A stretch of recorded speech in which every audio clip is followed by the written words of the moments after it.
the next 25 minutes with the impacts of the work done by NeIC.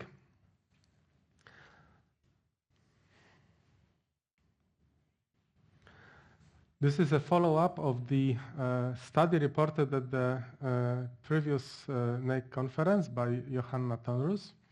Now I'd like to expand on it and also add some grain of salt to how it looks at the moment. We can divide the impacts into 4 categories, and let us go through by each of these. These are equally important. This is borrowed from NeIC director, from Gudmund. How we create this impact. That's mingling of our initiatives. We had 26 such initiatives since 2012. These are projects and 1 activity and T1 that also laid foundation of NeIC. Lightweight coordination. I will be emphasizing this. That's the coordination level we provide to all these. And the all-hands meeting we had on Monday is exactly the example of this mingling of these activities together.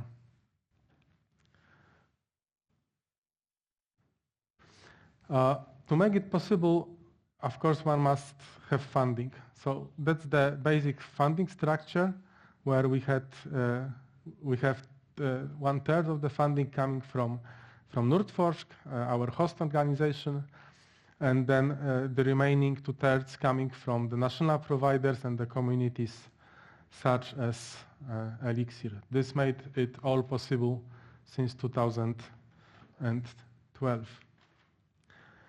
Then, to be successful, since we are Nordics and Estonia, with some Baltic flavors as well as observers, in addition to Estonia, then you must have some key factors for success. And here I list these 3 that I see the most important.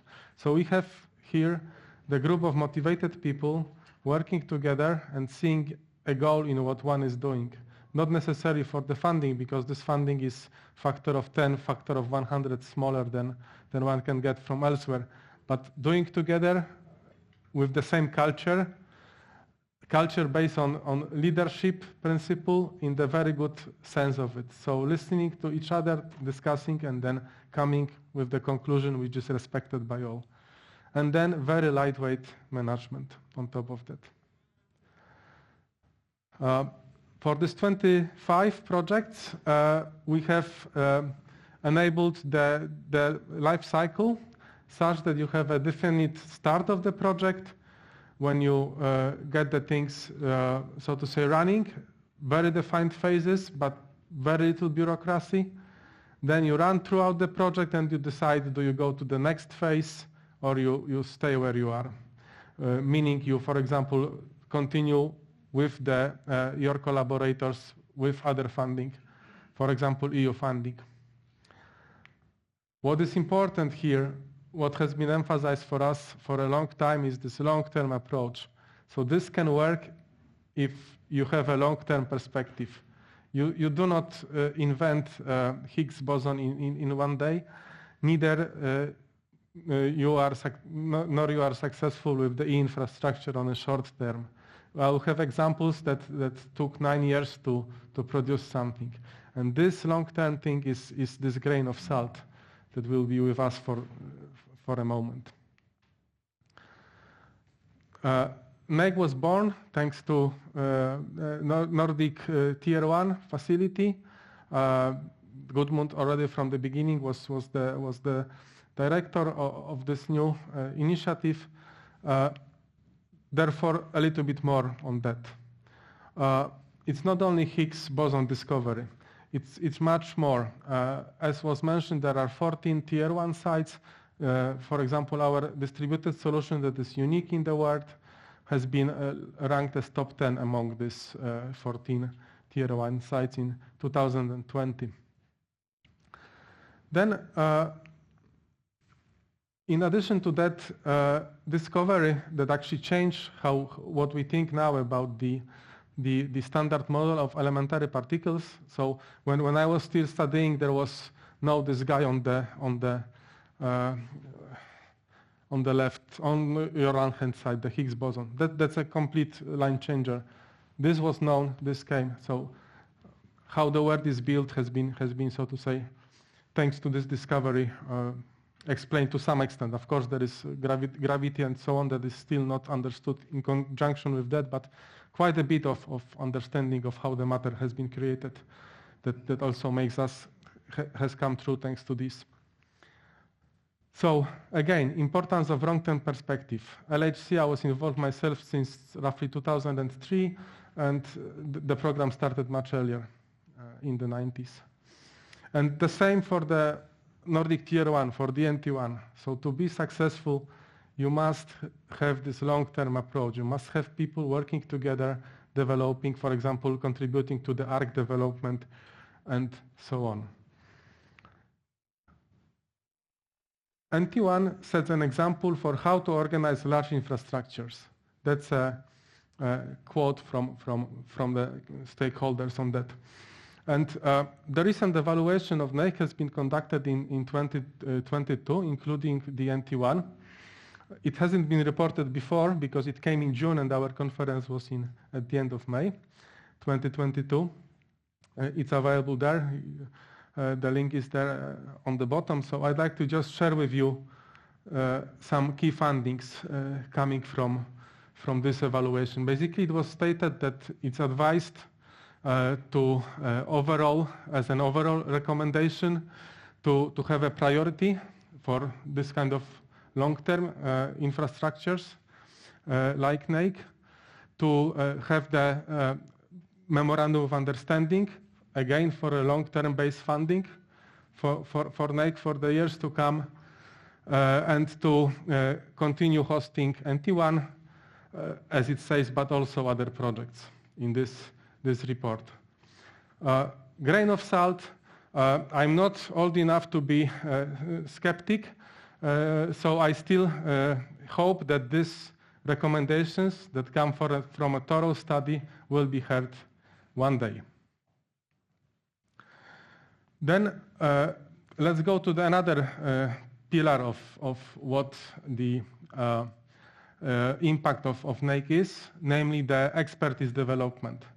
At its full swing, roughly 2019, we had roughly 330 people working at NeIC. Over the years, it's hard to give an estimate. Let's stick to 600. I'm a physicist, so I will give you error bars plus minus 300. That's as good as I can do. A lot of expertise sharing. Fair data stewards trained, code refinery, fair software practices workshops. So this is still the times prior to COVID, that was the amount of participants in code refinery workshops. Now, these are online to a large extent, and we are talking about 3,000, 4,000, 5,000 people registered and involved one way or another, or at least getting to know the things. So that's massive. It's a very small project. We are talking about something like 2.5 FTE investment from the common pot, Nordic money. That's what you get out.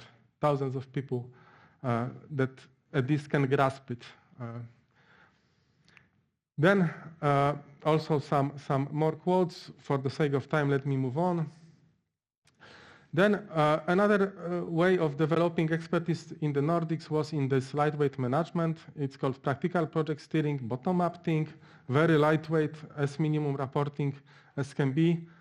Everyone has access that has anything to do with NeIC for free of charge to this and can apply it also in one's own institution. And you can read there the feedback from the participants.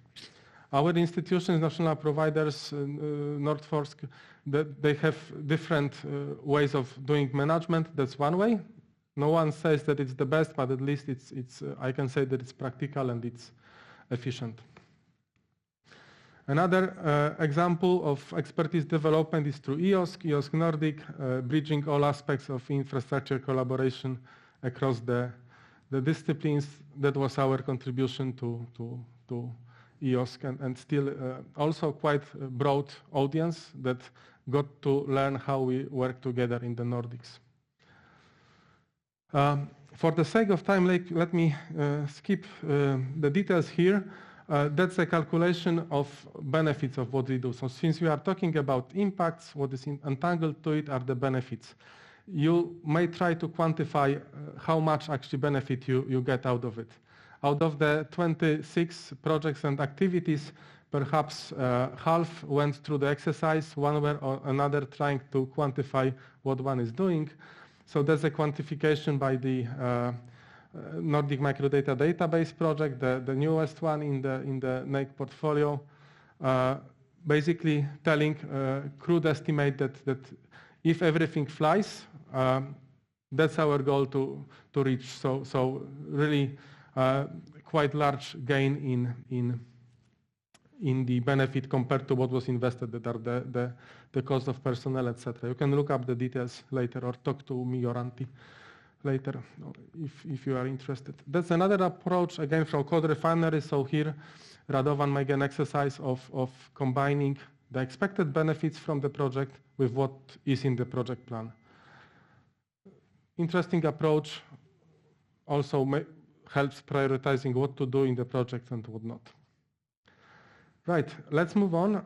Benefits of the NeIC collaboration. Based on the survey, it's indeed this increase access to competencies and increase in competencies. So that's through the partners' work.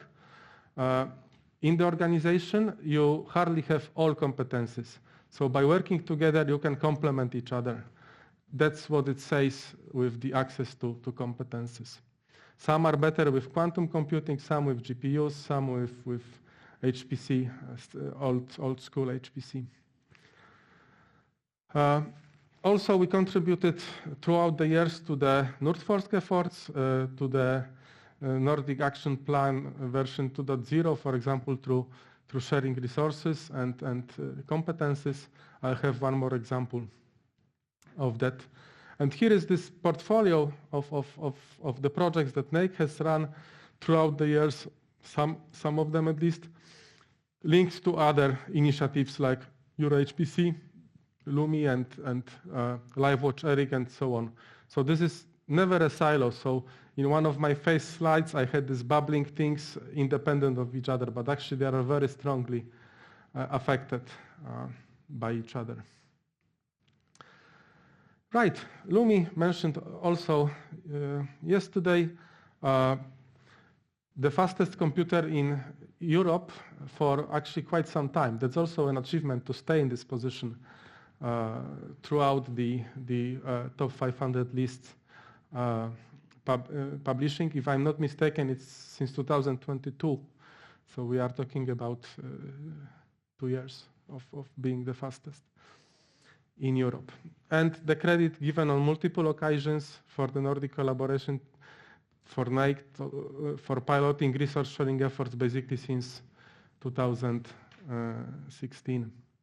Even earlier when there was the Icelandic system where we have been involved in studying this.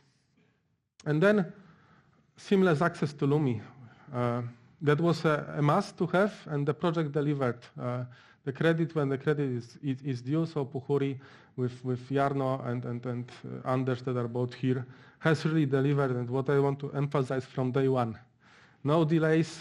When the Lumi was there, Lumi was delayed heavily, of course, but Puhuri wasn't delayed, so we've made it.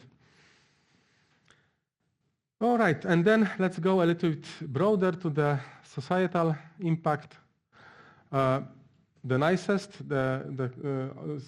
currently in the affiliate phase after the project's end with our NeIC model of running things, you enter the affiliate phase where we follow up on what was achieved, on the impacts and benefits.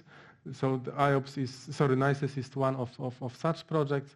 So this is contributing heavily to the assessing of the impacts of the climate change, There is IPCC, Intergovernmental Panel on Climate Change.